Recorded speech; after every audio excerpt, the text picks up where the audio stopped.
I thought it was working until I started thinking, this is kind of nuts. Robert Elster was in the ExGay Ministries for 20 years and married for 15. It didn't work. I was born and raised Catholic, and I don't know if you're aware, but there's a tremendous amount of guilt associated with that. In his early 20s in San Francisco, Robert was introduced to the ExGay Industry. There was a group there called Homosexuals Anonymous.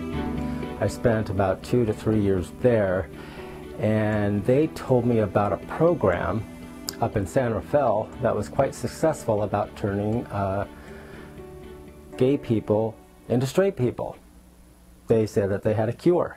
It was a 7-day event. We would arrive at 5 o'clock and in the evening, and we would leave at 11 o'clock in the evening to baseball games, football games, basketball games, any type of games that had to do with masculinity. We fasted for something like 7 days. That was the longest duration that I could recall us doing that. Because of the biblical implications behind that, they said, well, Jesus fasted for 40 days and 40 nights. It was also under the covering of the Church of the Open Door, so it was almost like a coercion sort of thing, and it really made me feel highly uncomfortable, but quote-unquote, I was there to do anything to go straight.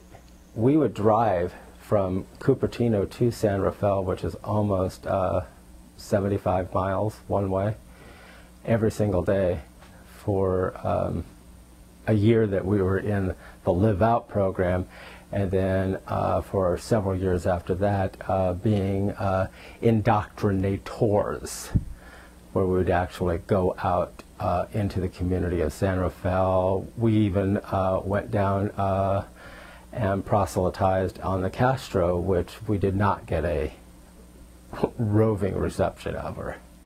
Brainwashed and in serious denial, Robert thought he was ready for marriage. It left me feeling like I was straight and I had victory, and I was ready to go marry any woman that was out there. I went into my marriage headlong like any other heterosexual guy would. I thought I was cured. Because that's what they told me. It's been Love in Action. That's what their program was all about. Same with Homosexuals Anonymous. I mean, you know, they were so cool that they went beyond the Alcoholics Anonymous program's business model, and they added 2 extra steps. Robert's soon-to-be wife, Judy, bought into the lie and believed he had changed. My wife did know I was gay. And what I did is 30 days into our courtship process, I came out to her and I told her, look, I have this background of being a homosexual male. Can you hang with that? And she said, sure, because she had thought that I had been cured because I explained to her all of the stuff that I went through Homosexuals Anonymous, as well as the Love in Action program up in San Rafael, California. Robert worked very hard at making his marriage work. He and his wife Judy had 2 beautiful kids. Still, there were signs of trouble. I just thought something was odd. Something was amiss. It almost was like a cultic experience. I was fooling myself. I thought I was attracted to women. I thought, aha, I've had my mountaintop experience. I've jumped through all the fiery hoops, and I thought I was really a success at that. I knew things were going awry a little bit in my heart of hearts, because there was this one incident where we went out to dinner with her aunt and uncle who were visiting, and my ex-wife noticed that I was looking at another man at another table, and she says, is there something over at that table that's more interesting than at this table? And I thought at that point, yes, there definitely is. And you know, no matter how much programming, no matter how much mantraing, no matter how much rosary you say, you are who you are. And at that point, I sort of kind of knew that the marriage had ended. Ex-gay groups love to show people the wedding pictures, but they'll never show you the divorce papers, the likely result of such forced unions. I had to end the marriage because it wasn't being fair to her. Not good. Didn't make me feel great as a human being. ExGay Ministries don't work. Robert says his experience was not unique.